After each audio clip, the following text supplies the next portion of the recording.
Sometimes I begin my personal time of prayer and devotion by reflecting on the mind-boggling size of the universe, that our own little galaxy has 100,000 million stars, that there are 100,000 million more galaxies, each with 100,000 million stars, that our galaxy and each of those galaxies is 100 light years across, and that there are 3 million light years between each of those galaxies.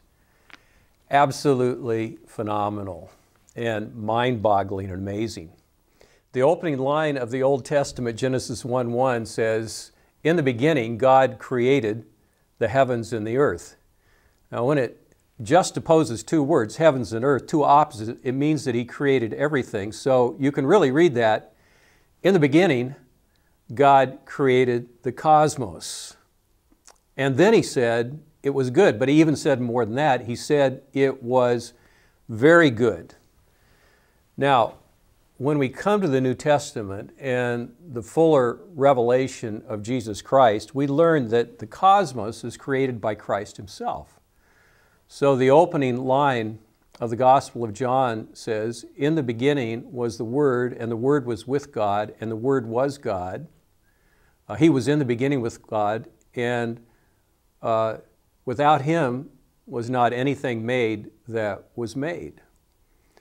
And so what we have there is the cosmic Christ, the creator of all things. In fact, indeed the Apostle Paul brings both together in 1 Corinthians 8:6 when he says, our existence is due to the one God and Father and the one Lord, Jesus Christ. All our existence depends on them. And then you come to that incredible lyrical song in Colossians 1:16 and 17, which reads like this, speaking of Jesus, "For by Him all things were created in heaven and earth, visible and invisible, whether thrones or dominions or rulers or authorities, all things were created through Him and for Him, and He is before all things, and in Him all things hold together." And I've often thought that if I could commandeer the Enterprise from Star Trek, and I could travel out through our galaxy and across the Milky Way and then kick it into warp speed 8 so the galaxies would fly by like fence posts and finally come to the very backwater of the universe, make a right turn and find a piece of stellar dust, it would have been created by Christ and sustained by Christ.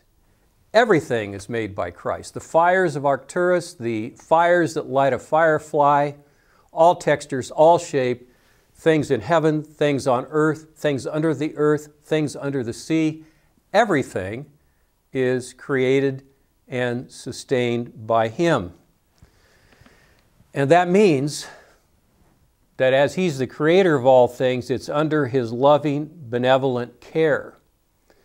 And what we need to keep in mind is that as the apex of His creation, made in the image of God, Genesis 1, bearing the image of God, the imago Dei, as regenerate people, we have the image of Christ, which means that we can rest in His goodness and His great creation power as He controls all of life and to flourish under Him.